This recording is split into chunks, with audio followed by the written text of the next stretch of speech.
I'd like to introduce myself, Rachel. I might not have met everybody here, and Bill.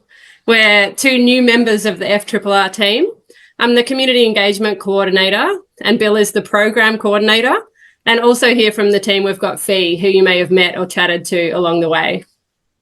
I'm virtually coming to you from the beautiful, majestic, a little bit rainy Jara country from the land of the Dja Dja Wurrung people, and I acknowledge them as the traditional owners of the land. And I pay my respects to elders past and present, and a really warm welcome to those First Nations folk in the room. And I invite everyone just to pop in the chat on the right side of the webinar what country you're beaming in today from. We love to see just how many wonderful parts of Australia we're virtually coming from. Today's webinar is a really important milestone for us as we've reached the end of our final grant round, and it's such a great time to pause and celebrate all of the wonderful projects that have harnessed community resilience and drought preparedness for the 3 years of this program. And just some housekeeping, if you have any comments or questions along the way, please feel free to pop them in the chat also, and we'll come back to them at the end. And this webinar will run through a few updates from us at FRRR. ARLF will get an update as well. And then it will be over to you, our grant recipients, as we hear just a small sample of the fabulous showcase of projects across Australia. And then we're going to conclude with our next steps for the program. So over to you, Bill, with our FRRR update. Thank you, Rachel. As we near the end of stage 2 of the Future Drought Fund's Helping Regional Communities Prepare for Drought initiative, or HRCPD for short, I'd like to acknowledge the ongoing support and flexibility from the Federal Department of Agriculture, Fisheries and Forestry, or DAF, as we like to refer to them. Now, most of you will have concluded your project activity by now. I'd like to thank all the grantees for their hard work delivering these wonderful projects on the ground in their communities. Being a relatively new person to this role, it's been a real pleasure to read what you've been doing in so many different areas of Australia and about the positive impacts you're making in your communities.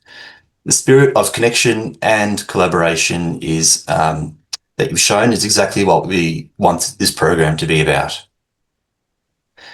Now, final reports. I'll only cover this briefly here because we'll have more time to go into detail on this after the session. Okay, so all of you should have received an email on the 13th of June with detailed instructions on what's required in terms of reporting. So reporting is done in your grants gateway account via a section called requirements. So the reports are due on the 25th of July, and I'm pleased to say we've already been receiving some, which we really appreciate because it's allowing us to begin the task of reviewing them and the pleasure of reading about all your projects as well. There are 3 main parts to the final report. So there is an online final report, and then there is an additional outcomes questions form, and do you access that through your final report.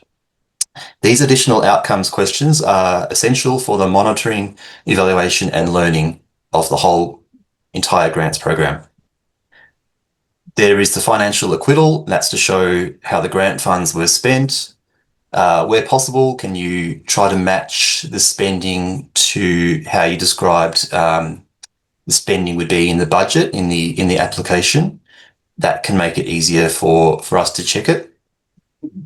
Make sure that you include any in-kind support that you got from volunteers in the community or subsidised or free services or goods from local suppliers. Make sure the final report is signed by an authorised person, and we also accept the financial report information in a different form if you use a certain accountant software. We love getting extra attachments like photos, videos, quotes, feedback from community or other organisations in your area, because these tell us even more about the wonderful work that you've done. Now I'll hand back to Rachel. And we welcome you to stay on the line after this webinar for an informal drop-in session with Fee and myself. we can answer any questions to do with final reporting, and we're also just available here for you. So that's for any other questions that you might have in terms of the reporting process. So we welcome our partners in program, ARLF. Gemma, welcome. Hello, everyone. Gemma here, beaming in from Combumerri country. Sorry, I can't speak. I've just had a couple of days off and I'm back today to jump on with you all and give you a little ARLF update, because we're so proud of the fact that we have June 30 wrapped up our delivery for the phase. So thank you all, and thank you to our partners, FRRR DAF. It has been ginormous, and Rachel just told me, she said, "You've only got 5 minutes, Gemma," but I did actually want to put together a slideshow of, all of the change makers that we had, but we've only got 5 minutes. And as you can see right here, I've put together, or our MEL team have put together some statistics of what the impact that we've had across our 35 regions within this initiative. So you will see some really cool numbers there. And actually, you know what? Rachel, KD has sent you the wrong slide. I've actually got numbers right up until June 30. So sorry, everyone. We'll put it into an email for you, but these are the numbers as of May 31. But we had some really cool numbers, and I can probably just tell you them. Overall, from June 30, we had 2,149 participants across our programs. We went into 581 different postcodes across the 35 regions. We delivered 125 Changemaker workshops, and we delivered 4 community leadership programs. So that's just unbelievable. So, and it wouldn't have occurred without you all. So today is all about thanking you, our project partners, our delivery partners, everyone who participated in our workshops, or just provided us with the feedback to be able to, work out a bit of a regional needs or what we needed for those regions in terms of leadership development. So a big thank you to everyone involved, and also a big thanks to our broader ARLF team, because this delivery has just been ginormous, as you all know.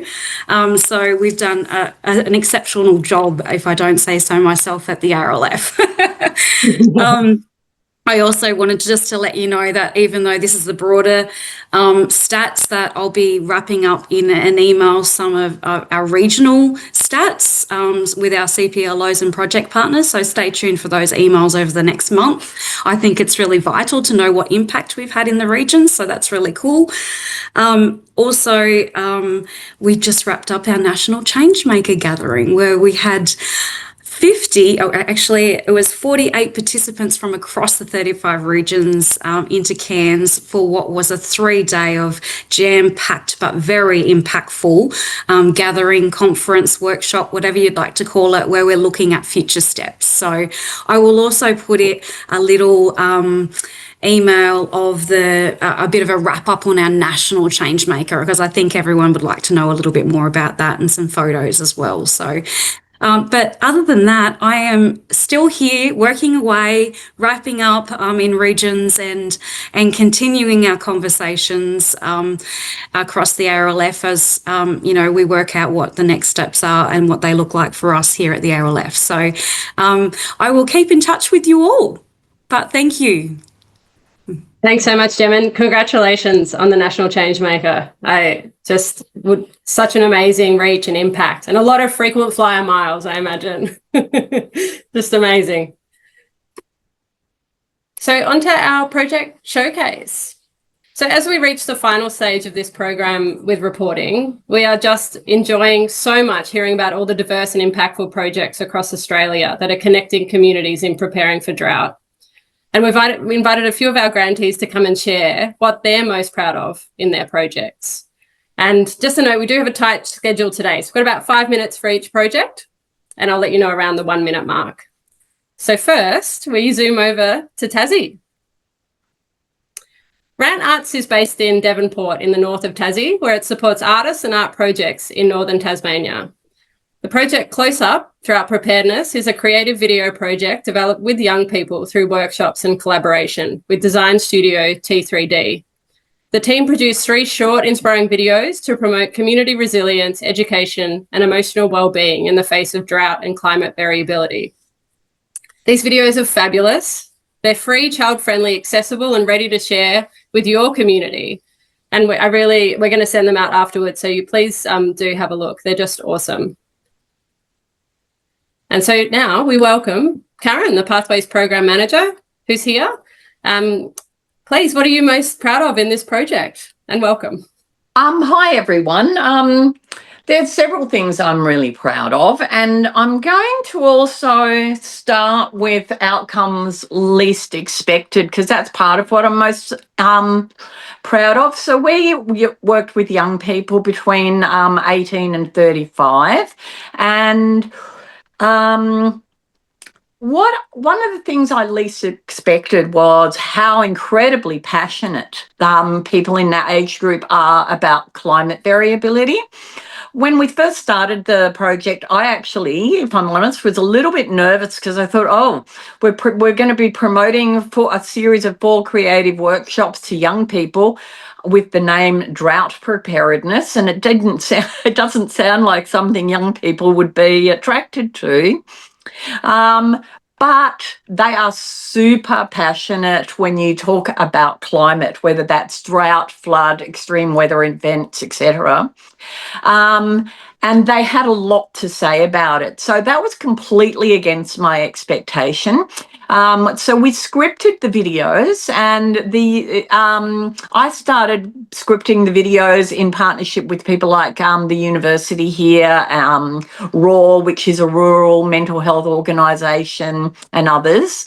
And then we took the scripts to the workshops, and we had to make them approximately the audio for the videos the same size as the visuals for the videos, which are about 1 minute. So the young people took over that scripting, and I think what amazed me was they were so incredibly passionate. The first workshop, so we had 4 workshops that went 3 hours. The first workshop, they just talked and talked and talked, and we had to get to the 2-hour mark, and we had to say, okay, everyone, now we're going to have to sit down and actually start some work, because they were just so passionate talking.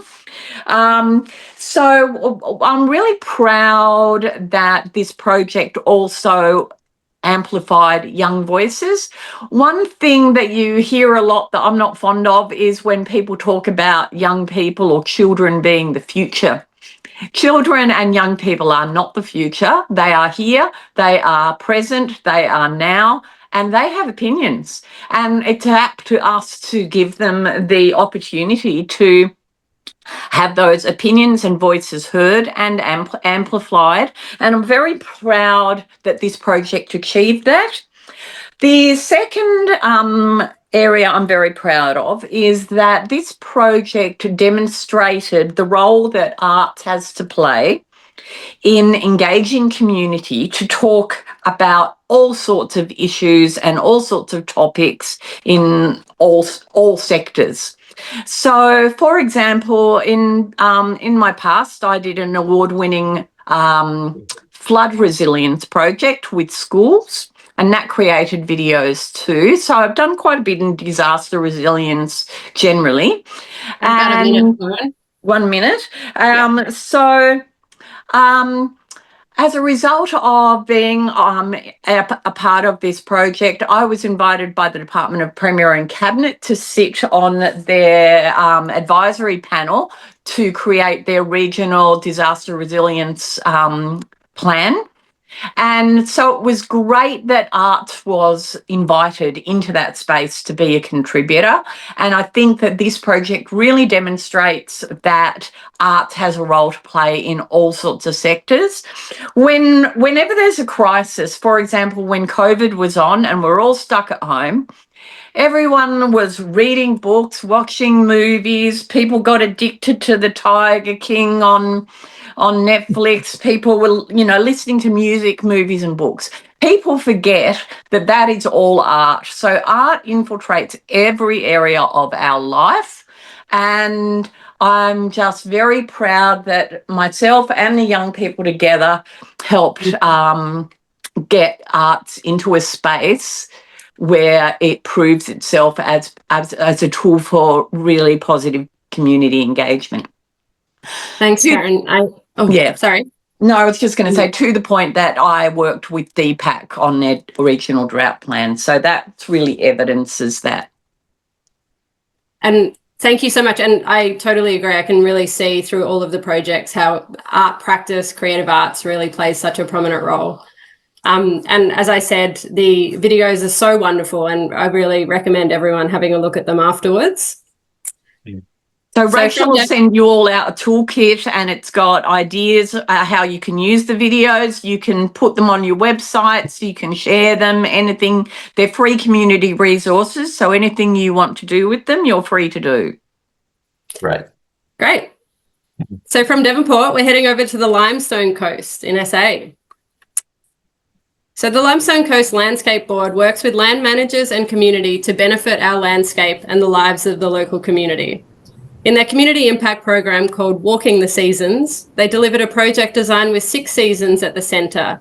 It immersed participants to nature and the impacts of the changing seasons and climate with a First Nations cultural lens.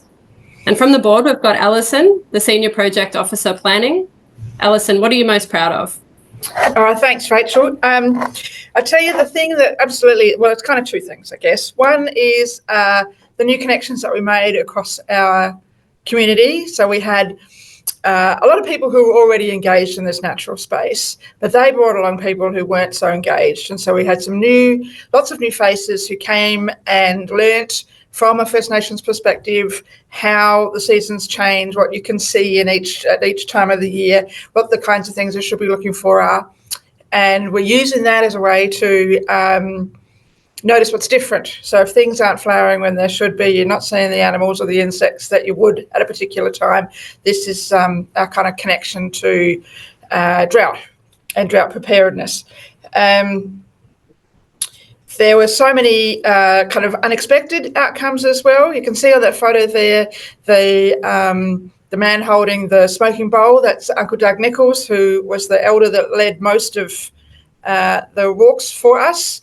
He is a great wealth of Indigenous knowledge, which he shared with the 590 odd people that came along on these different walks. And he also learned a lot. He kept saying to us, bring some more experts, bring some more scientists, bring some different people along. So we would have, you can see the woman in the green jacket there, she's a wetland ecologist. And so she and Uncle Doug were just like sharing knowledge. We did another walk at Narracourt Caves, which is a World Heritage listed site, with some paleontologists and some PhD students from the University of Adelaide. And Uncle Doug learnt so much from them as well. So we kept finding new ways for Doug to expand his knowledge as well. He was just loving that. He was so engaged himself in learning things. And that was one of those unexpected outcomes that you kind of don't really plan for. You get this 2-way learning for. The other thing we're really proud of is the way that the program helped to build capacity in the First Nations community. So kind of side by side with this program, our board, the Limestone Coast Landscape Board, funded some mentees who could come and learn from Uncle Doug. Some young people in the local Indigenous community in the Limestone Coast learnt about talking in public, sharing their experiences and their appropriate cultural knowledge with groups of people. And so we were able to provide that experience for a handful of younger Indigenous people in the Limestone Coast. The other great thing that we're proud of is these resources that we've created. This is a shared, it's going to be really blurry. We've got a series of 6 brochures that represent each of the 6 seasons that we have all those key species and things. So the FRRR money helped to pay for this, and we're very appreciative that we were able to use that funds for this. Those 6 brochures are gorgeous, but then we also have this journal, which I'm so proud of, which has got, let's make it not fuzzy. People can receive observations for each of the 6 seasons, some key species and things in there, and that is going to be handed over to Burundi's Aboriginal Corporation, which is the first, which is their First Nations organisation that we partnered with for this activity, and we're going to give all of this, the rights, everything to them to use as their own resource as they continue doing walk in the seasons into the future. That's sort of a nice little segue into the drought preparedness unit. So these journals, people can record their own observations in, and so we hope that as they build up their own little data sets about their own local patch, they will be able to notice those changes and things that are changing as climate changes, and we can help people to be ready for climate differences as they come along. So that's a really cool thing that we're really happy about. Some of the feedback that we've been receiving too is showing that people are feeling like another level of connection with being outdoors and being in nature. Most, when you ask them, do you like being outside? People generally say yes, and we like to we feel a sense of peace, or we feel a sense of connection to the landscape, or we get inspired by the plants and the animals and the flowers that we see around us. Not many people are going to say they don't like that. But we have been noticing in the feedback that we're gathering a new level of observation. Like, I didn't notice that these particular things flowered at this time, but I'm looking a bit more closely, and I see that these bugs are doing this, and I'm a farmer and I'm seeing that the lambs are doing this. But on the other hand, we've got emu chicks, or we've got malleefowl chicks, or we've got so there's a kind of not just looking at the seasons in the farm, but the seasons in the natural landscape around them as well, which has been really, really interesting and lovely to hear, because that's what we were kind of hoping we would get. Just about 1 minute, Alison. How am I going for time, Rachel? Yep, I reckon we're probably got another minute. If Lovely. Okay, keep going. So Karen mentioned this as well, the young people that we've had involved. We've got a Youth Environment Council here, which is for secondary and post-secondary students, and we've been bringing them out and helping us organise activities. We did a huge kind of launch of this whole program at Lake McIntyre, which, if you know the Limestone Coast, is always near Millicent. And we had over 200 people there that day, and our Youth Environment Council led a lot of activities, including some of the walks with Uncle Doug and the other Indigenous people from Burundi's. We had storytelling, we had basket weaving, we had some tree planting, and I did have some photos to share. It's really hard to find the right photos because there's just so many great moments from this program that it's really hard to pick the best ones. What else can I tell you? I was thinking it would be really easy to talk about this for 5 minutes, but I mean, you've covered so much, Alison. Yeah. And I know we did well. We did. Yeah. Just a couple of statistics to finish. We did 32 walks. We were in 6 national parks and conservation parks. We had 591 people. We had people from our Migrant Resource Centre in Naracoorte, which is kind of smack in the middle of the Limestone Coast. So people of Afghan and Karenni descent, who also had their first experience out on country with and learning about plants and animals in the Australian landscape. Some recent arrivals, which was another lovely unexpected outcome. And that's thanks to FRRR, because we got that connection from another project run with this funding in Naracoorte, from the Naracoorte-based Migrant Resource Centre. So it probably wouldn't have happened without this funding program, without FRRR. So we're really grateful for that too. It's really great to see the connections between things, and also those resources look amazing. We would love to see them, or even have a picture of them to share, just so that people can get ideas about resourcing for next time. So we really thank you. Yeah. I'll send you some links. They're going to be available on our website. Love it. People will be able to look at them. Yeah. Thanks so much, Alison. Thank you. Now we're going to head all the way to Queensland, where we're joined by Amanda from the fabulous organisation Red Earth. This project engaged with a variety of community organisations and allies from with and around the Cherbourg community to develop a leadership offering specifically designed by and for the community. After months of establishing these relationships, the project will continue to grow into the next few years. And speaking of art and creative practice, these images you see in the presentation have been created by a young person as a part of the project. So welcome, Amanda. Thank you very much. So to give a little bit of context, so Cherbourg was established as an Indigenous mission in the really early 1900s, and so continues to face some unique challenges.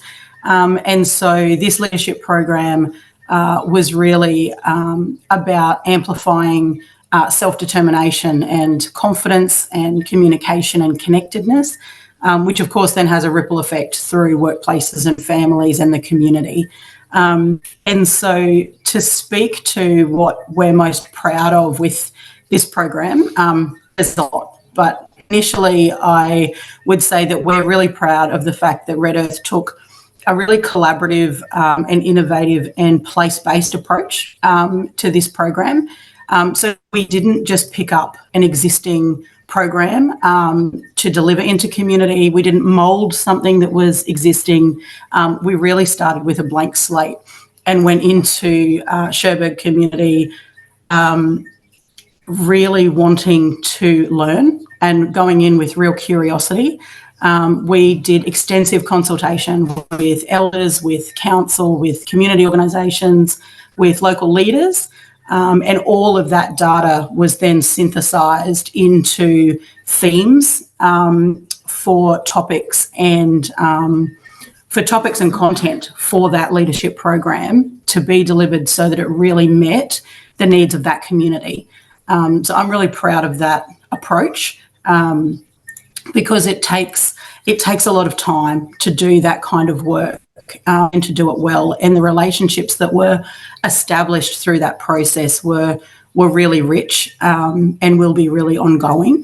I'm really proud of the fact that we collaborated then after that consultation phase and synthesising the information into the themes. We then collaborated with Indigenous leadership program developers and facilitators. And so we then worked with them on the content and the frameworks and the facilitation style so that it was all culturally appropriate and really well received by community. And so the program was actually held at the Bunya Mountains, which is about an hour and a half drive from Cherbourg itself. Because the Bunya Mountains is a culturally significant gathering place. And so that was beautiful. Seeing participants walk into the learning space at the Bunya Mountains for the first time, a lot of them had never been there, and seeing their connection to country was really special. And it really just opened the program and the participants to an experience that was really lovely to witness.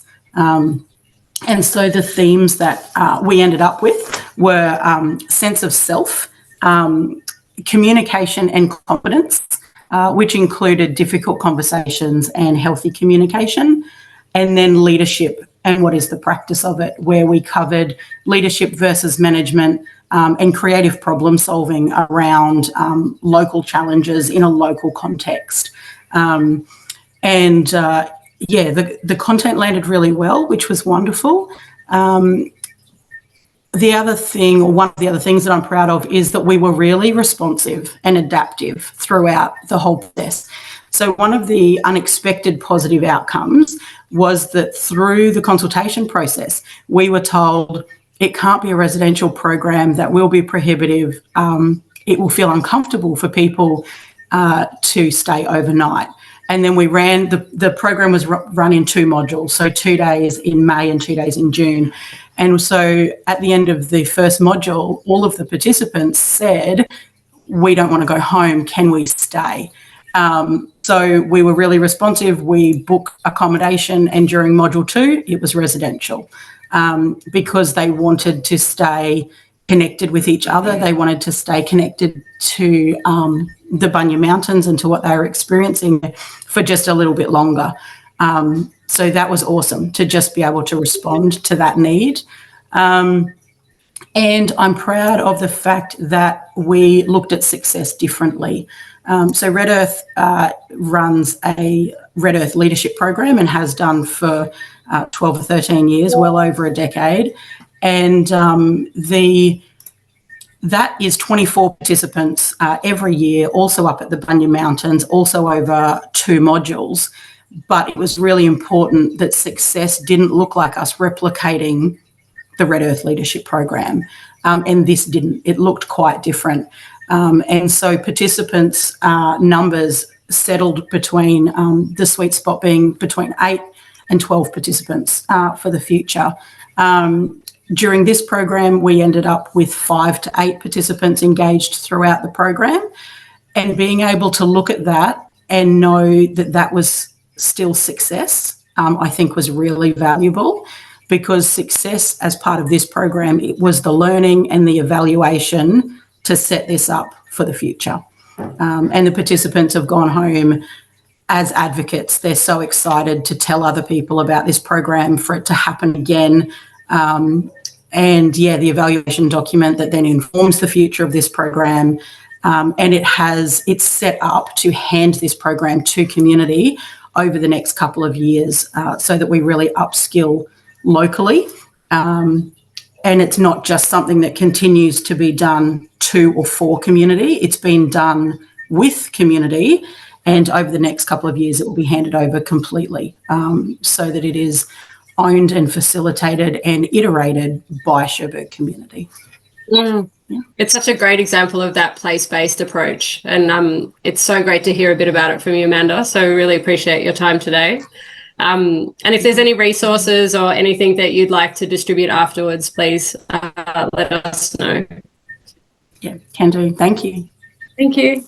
So from Queensland, we're heading back to South Australia to, in real time, a wonderful town called Yanani, who have, in my opinion, one of the most beautiful halls in Australia. And I think we'll actually see it. The Yanani Institute just celebrated a 100-year anniversary in their project Toward the Ton. Using this event as a catalyst, aimed to reconnect not only the town, but the vast extending farming community. The events were used as a conduit to start conversations, foster cohesion, and create a legacy that connects our local and the broader community with its past. So I think the program events had everything, including a bush dance, which you can see a picture of here. And we welcome Jaylene to tell us what she's most proud of. Hi, well, I was going to stand outside the hall and do this, but it's starting to rain here, so I might move inside, which is good because we've been in drought for a little while. So essentially, our project was throwing a party for the building. I'll give a bit of history. Yanani is roughly halfway between Perth and Sydney on Highway 1. We used to have 3 blacksmiths and 2 shops and mechanics and that. Now we're lucky. We've got this building, we've got a sports club and a post office, and that's pretty much it. So about 20 years ago, the council decided, because we weren't in the main town, that they weren't going to support the little old halls around the district anymore. And we as a community felt that we needed to keep our building as a community building, and started a 5-year building works plan, which turned into 15 years, as it does with old buildings. You find more problems than you could imagine. And we thankfully got these building works and got everything ready for the 100. And that's when we started looking about what we could do to celebrate 100 years of this building. And we found a article that said the original people, they had a market a day and a dance at night. And so we thought, perfect, we'll do that. And through this, the whole time we've been trying to figure out a way that we could make this building relevant, because it had kind of lost its meaning over the years. And the FRRR's Towards the Ton support was a lot to do with a history display. And through this history display, we found out some interesting facts that Yanani was first founded during drought. What happened was they had a rainstorm come through Yanani, and it was the only place in the area that got rain. So everyone moved to Yanani to save their horses back in the day. And it's kind of been a cycle of drought and rains ever since, I guess, for want of a better way to put it. So essentially, we have this hanging the history display, of which some of it you can see behind me, and that is allowing the building to have purpose again. On the day, it was a 37-degree day and the wind blowing, and we were amazed at how many people made the distance to come to Yanani to celebrate. There were people from far north Queensland to Tasmania that made the travel to Yanani, and we had people that reconnected, hadn't seen each other for 40 years plus, reconnected with each other, reconnected with the town, and reconnected with our building. And we went from a membership of 20 to now over 150 people are members of this building. So I'm really proud of the fact that the event was a catalyst to bringing us all together and refocusing and refinding something that was very dear to a lot of people, this building. We had a few other projects we were hoping to do, but the focus on the history and bringing people together became more important to us. So we kind of scaled back one of our wellbeing initiatives, because we know that you need to connect and talk, and we want to use the old building as a catalyst to bring people together, but we kind of wanted to focus more on grabbing the history as opposed to what we're hoping to do in the future, more wellbeing initiatives out of the structure. So, I'm a bit overwhelmed. I think that's as much as I've got to say. If anyone wanted to ask, is there a cold here? Thank you so much. It was really great to be on site, actually, and to see the whole, and we really appreciate all the work that you've done in the community. We can really see what a benefit. And I mean, that's just a small taste of some of the fabulous projects that we've seen come together in this program in the community. And really well done, everyone. And thank you so much for coming today to share your stories. We're really proud of you, and we're really in awe of the work that you do for and in your communities. So I guess that leads a little bit to the next steps of the program. So I guess we've just been sort of reflecting on all of the wonderful success of the last program, and we're looking forward. So alongside the reporting and acquittals by the 25th of July, we're also in the final stages of the evaluation with our evaluation partner, NOUS. So thank you to all those who participated in the outcome panels and who have completed project reporting so far. It's such a valuable contribution to the evaluation, but also understanding the impact. And we really take that evaluation work forward. And it'll be finalised in the coming months, and we look forward to sharing that with you. So with all this enthusiasm in mind, you may ask what's next for the HRCPD program. On the 28th of May, the Honorary Minister Julie Collins announced that the FDF Communities program has been extended for another 4 years. So to help enable people in agriculture-dependent communities to build and maintain their social resilience to drought. And shortly, we're going to have an FAQ available to you via the FRRR website, so please keep a lookout. And we'll be keeping you updated and in the loop with latest developments from this announcement and then the evaluation.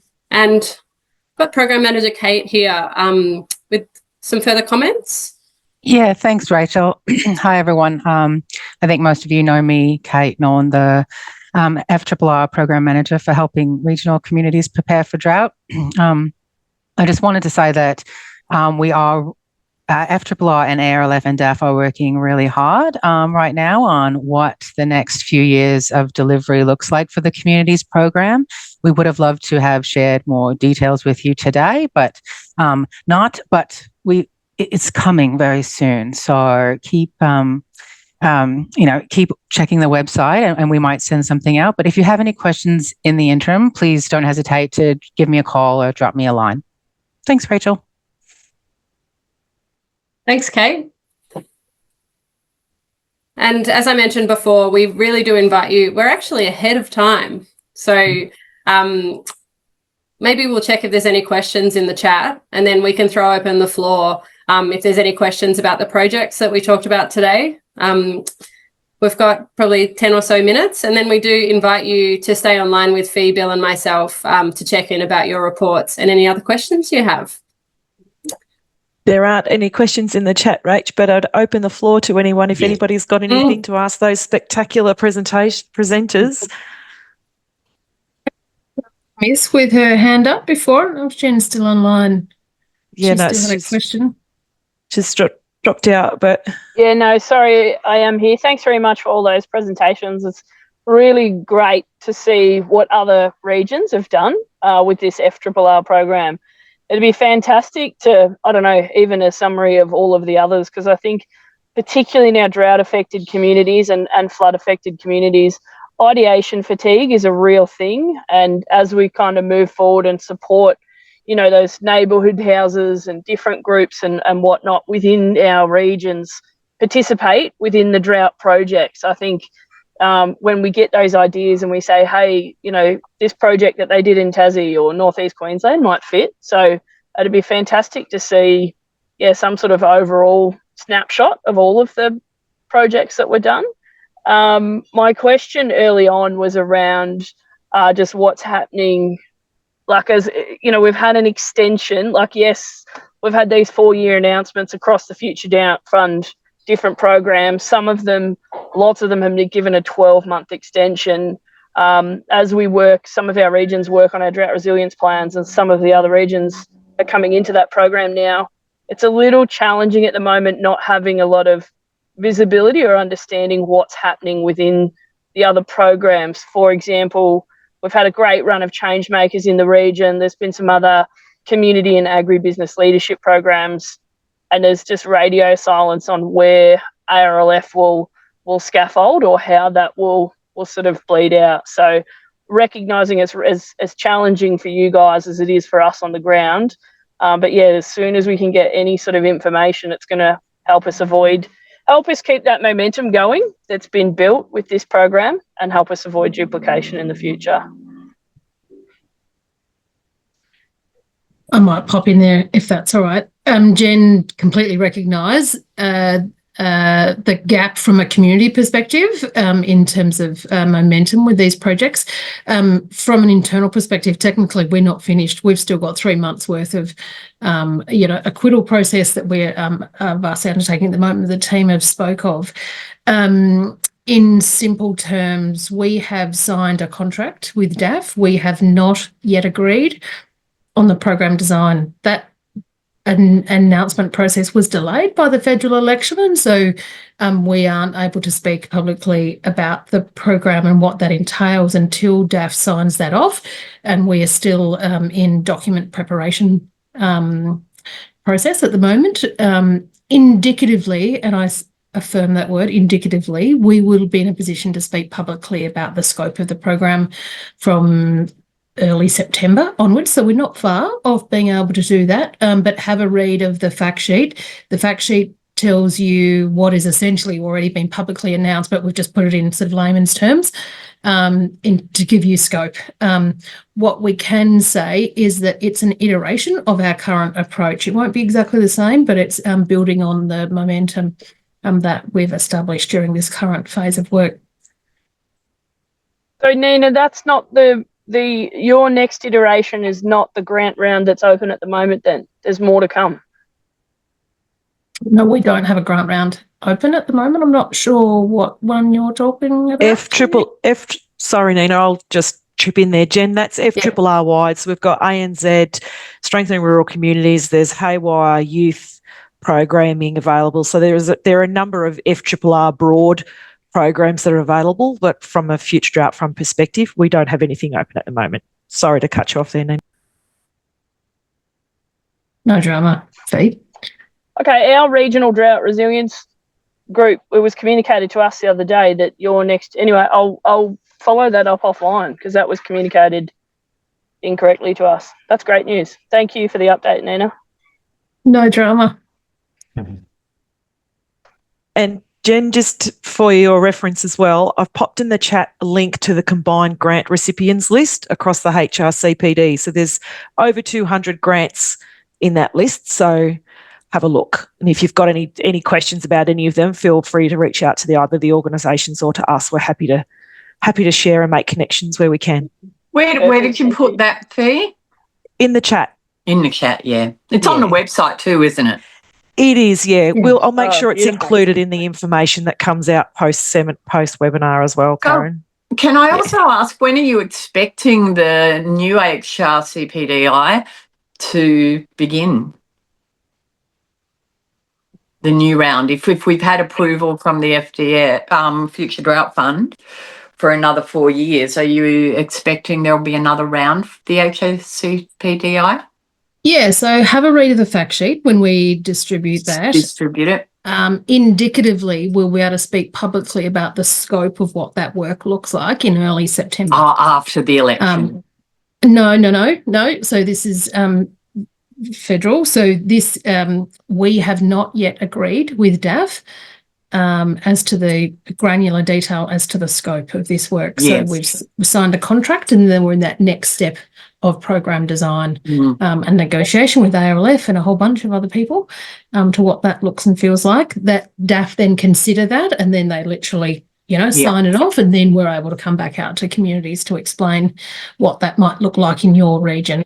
Yep, okay. Thank you, Nina. By the way, have a little empathy for us in Tassie. We all just survived the federal election, which means currying favour with your different MPs and funding bodies. And now in Tassie, we've got to do a state election all over again. We have been following some of the issues down there, Karen. Yeah. Yes, we won't get into the AFL football stadium. No.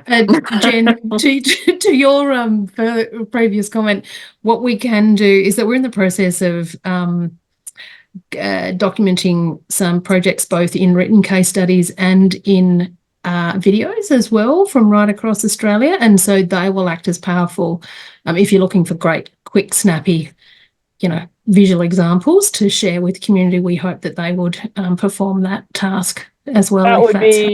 That would be fantastic, particularly for those organisations that through this community impact program, we've been able to build their capacity and their engagement with the FDF a little bit. And so just really wanting to maintain that energy and momentum and support them. So it's great.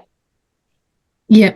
And they will be encapsulated in an overall report as well. So right. The other pressing need here is around, because there is so much of the southern seaboard of Australia that's in drought, that recency bias around what we actually need within and what's missing and stuff. If we can strike while the iron's hot, like, yes, we need to wait for that immediate need, those needs on farm and whatnot to press, but around what's lacking within the communities, such good timing if we can, hurry these things through, I guess. Probably got about 5 more minutes. If there's any other questions from the floor, you can pop them in the chat or come off mute while we have everyone here. And if no more questions, we can probably step through to the deep dive into reporting and acquittals, unless there's any more questions. Not a question from me, but just a shout out to Fee and Rachel and Karen, whoever else has been on this FRRR journey with us as community impact program leads. It came out quick and fast, and the co-design process was a different one for us to work out. But thank you to all of you guys for supporting us as regional coordinators. I know that your work is often condensed for all of us at the same time. So just, to you guys, hats off to you guys. Really appreciate them. And Nina, I think you're their boss. Great. We are really good people at supporting us on the ground and cheering us on when we get frustrated. So thank you guys. Really appreciate it. The wonderful feedback. Thank you. And thank you to you all. I guess this is the final webinar, so the final big thank you. And I'm sure we'll talk to you as individuals, but just as a collective, we say thanks. And thanks for your time today. It's been a pleasure to hear about the projects. Thanks so much, everyone. Enjoy your afternoon. If you've got any questions about final reporting, just stay online. We've just got a quick Q&A to run through, just show you, how to find everything, what you need, all that sort of jazz. But before we lose too many as well, just acknowledging the work that Gemma and the team at ARLF have done in partnership with FRRR. It's been, you guys know it's been quite a large program to deliver, and it's just been fabulous to work with partners like ARLF. I think collectively we're starting to see now the fruits of what you guys have been able to do, with what we've had on offer. So thank you everyone for your participation and great support. Thank you, everyone. Enjoy your afternoon. Yeah. Thanks, Bye, Jem. Gemma. Bye.